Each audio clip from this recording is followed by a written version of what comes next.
Nah, Ibu selanjutnya kan tadi apa ya, bahwa si dosen tuh punya rubrik nilai dan capaian target itu. Nah, apa sih Bu hal kecil yang sering diremehkan gitu mahasiswa tuh, padahal justru itu tuh bisa jadi pembeda dalam dunia kerja nanti gitu. Apa ya? Eh, Kayaknya kalian tuh terlalu menyepelekan waktu. Sebetulnya itu sih tadi ya. Kalian itu bakal bakal kelihatan banget kok eh, orang yang tulus mengerjakan tugasnya Iya. dengan yang SKS. Jadi kalau kalian kayak ngumpulin terus bilang, enggak kok ini udah kodenya lama, itu tuh kelihatan banget itu. Oh, Yang oke. kerjanya sistem kebut semalam dengan yang memang dia mencicil Mencicil tugasnya. gitu ya, Ya, pelan-pelan gitu. dan kalian kalau lihat kayaknya nggak beda jauh gitu ya. Tapi mata kita itu berbeda gitu. Kita itu bakal bisa melihat gitu siapa saja yang sistem kebut semalam. Nah, sayangnya di dunia kerja itu ternyata lebih kejam dan ngenes gitu ya. Jadi ada suatu cerita di mana sebuah konsultan itu ikut tender proyek yang nilainya sangat besar gitu ya. Kemudian ya bayangkanlah kita lah ya, gitu ya. Kita yang ada di sini adalah satu teamwork dari sebuah konsultan gitu. Terus kita ikutan lelang proyek senilai 1 M misalnya gitu. Dengan deadline besok dikumpulkan jam 12 siang. 12.00 gitu ya deadline-nya. Terus kita mengerjakan ya ngeprint ya bagaimana gitu ya dengan pokoknya si pekerjaan yang sudah kita siapkan itu kita udah siapkan selama 2 bulan nggak tidur. Ternyata in that time gitu ya, ternyata si projectnya itu gagal untuk dikirimkan karena lewat 1 menit. Nah, itu kayak ada banget yang kayak gitu. Ada banget ya Ada kayak banget gitu. yang kayak gitu. Jadi harapannya kenapa sih kalau di arsitektur kayak kenapa sih buru-buru terus gitu ya? Ya, Karena nanti itu lebih kejam daripada itu gitu. lebih Ketika keras lagi kalian gitu ya. ya, jadi misalnya gini, eh, pagi-pagi gitu ya, kita disuruh buat denah ya gitu ya. Sejam lagi nanti kita presentasi. Nah, jadi kayak terus gimana kalau misalnya kita nggak siap gitu ya? Iya. Apa nanti ya 2 jam lagi kita presentasi. Terus nanti yang semua orang pada nontonin kamu, terus kamu dengan kamu yang tidak siap gitu ya, denahnya belum selesai. Nah itu makanya kenapa sih seorang mahasiswa arsitektur sekarang dilatih buat ngerjain sesuatu tuh cepat dan tepat. Ya. Ya kayak apa ya? Kalau kata Pak Irfan ya, itu Iya. tuh ilmunya kayak Shaolin. Tahu nggak yang bisa lompat Lompat gitu, tinggi kayak gitu ya. biksu-biksu yang bisa lompat. Nah, mereka tuh nggak serta-merta bisa melompati tebing 1,5 meter, 2 meter, kayak gitu. Tapi itu dengan latihan. Ya. Nah, sama dengan kita di sini gitu ya.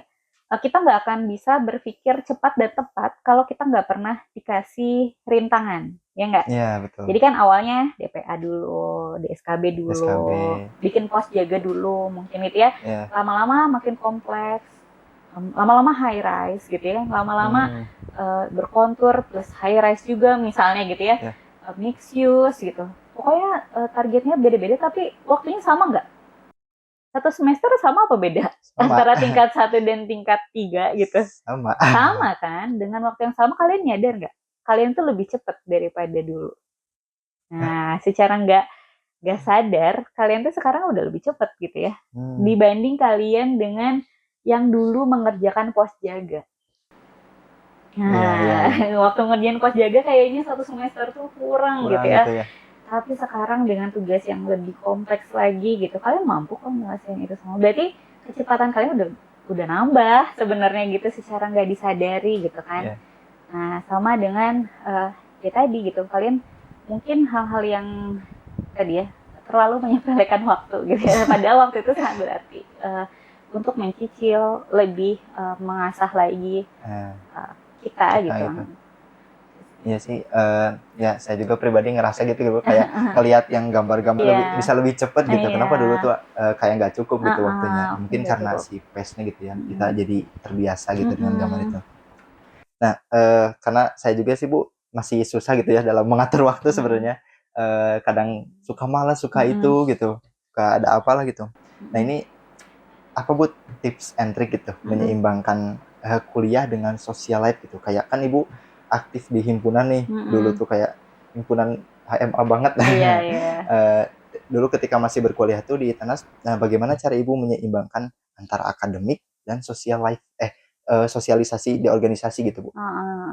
Jadi ya tadi ya prinsipnya adalah kita disiplin dengan waktu. Jadi sebetulnya banyak juga sih waktu kosong yang aku juga pergi main sama temen-temen gitu. Nggak melulu ngerjain tugas ya, tapi saya ada waktu kosong. Terus ada sahabatku namanya Sri Utami gitu ya. Nah dia yang rumahnya selalu kita pakai gitu buat base camp, dan Dela juga ya, Dela. Nah itu kan kosannya dekat kampus. Kita kadang ke kosannya nonton dulu, kadang kita main gitu ya, makan dulu, apa dulu, pokoknya kita main aja dulu gitu. Tapi ketika ya kita berkomitmen gitu, ada tugas, adalah kita timer, kita batasi. Mengerjakan tugas itu 2 jam aja per hari. Fair nggak? Fair dong. Coba kalian cuma ngisihin 2 jam aja per hari buat tugas. Sisanya kalian boleh kok main. Oh gitu ya, 2 jam Bisa. sehari gitu? Iya. Coba bayangin ya, dalam 2 jam gitu ya, kalian timer, kalian bisa bikin apa? Berarti kan kalian harus fokus ya di situ. Misalnya awalnya saya 2 jam, itu cuma bisa bikin kop. Gitu ya, kop doang gitu ya. Tapi nggak apa-apa. Besoknya 2 jam bisa kop dengan Dena. Atau kop dengan as. Bikin garis as doang. Besoknya lagi 2 jam kemudian, 2 jam selanjutnya adalah kop dengan Dena gitu. Kop dengan apa. Karena rutin gitu ya. Bahkan 1 hari itu bisa membuat kop dengan 2 lembar tugas gitu. Jadi dalam 2 jam itu aku selalu nggak pernah lebih dari 2 jam.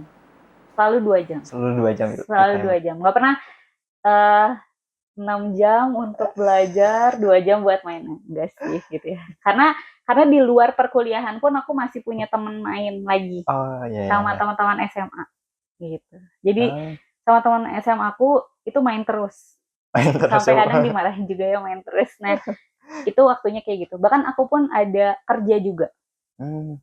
Saat itu harus, jadi kebetulan dapat beberapa proyek membantu arsitek in charge gitu. Misalnya nanti kamu ya yang survei ke rumahnya siapa. Ada beberapa rumah dosen di TNS juga ya yang dulu waktu saya jadi mahasiswa sempat bantu renovasinya. Nah, itu adalah tadi komitmen dengan mengerjakan tugas adalah 2 jam aja per hari gitu. Kadang memang kalau lebih dari itu kadang suka nggak fokus gitu ya mungkin ya. Fokus, betul. Ya, jadi ngasal, jadi gimana lah gitu. Berarti Ibu percaya bahwa work balance tuh bisa gitu ya tercapai meskipun kita masuk arsi gitu. Bisa banget. Jadi diluangkan waktunya gitu. Dengan cara tadi 2 jam gitu ya setiap ngerjain tugas per hari gitu. Per hari. Betul. Atau apa ya disebutnya nilai prinsip gitu yang Ibu pegang selama perjalanan karir ini gitu Bu. Adakah prinsip atau apa gitu Bu yang dipegang gitu? Kalau prinsipku dalam mengerjakan sesuatu itu adalah tetap menggunakan hati kita gitu. Jadi kalau misalnya sesuatu itu udah yang nggak bisa kita lakukan dengan ketulusan gitu, dengan hati kita, sebaiknya ya kita nggak perlu melanjutkan mengerjakan hal tersebut. Nah, ya intinya adalah tetap berkomitmen gitu ya dengan pilihan kita sih sebenarnya gitu. Jadi mau sepertinya ya, kalau saya dikasih pilihan lain pun gitu ya, selain menjadi arsitek, dosen gitu ya, kayaknya saya juga harus tetap berkomitmen dengan pilihan tersebut. Nah, sementara sekarang saya sudah dihadapkan dengan pilihan menjadi seorang ibu-ibu gitu ya, sekarang udah jadi ibu, jadi dosen gitu ya, jadi mahasiswa lagi gitu. Nah, saya tetap berkomitmen untuk mengerjakan semuanya dan menggunakan seluruh hati saya gitu.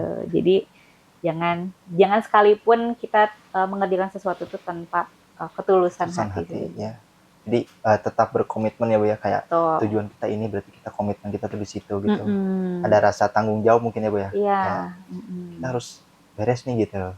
Nah terus motivasi apa nih yang mau Ibu sampaikan buat kita tuh supaya nggak putus harapan gitu. Karena kan melihat jenjang dunia arsitek tuh panjang gitu Bu. Kayak mau jadi arsitek yang benar-benar arsitek tuh panjang banget gitu. Adakah Ibu pesan gitu untuk kita yang mau disampaikan supaya kita tuh nggak putus harapan gitu?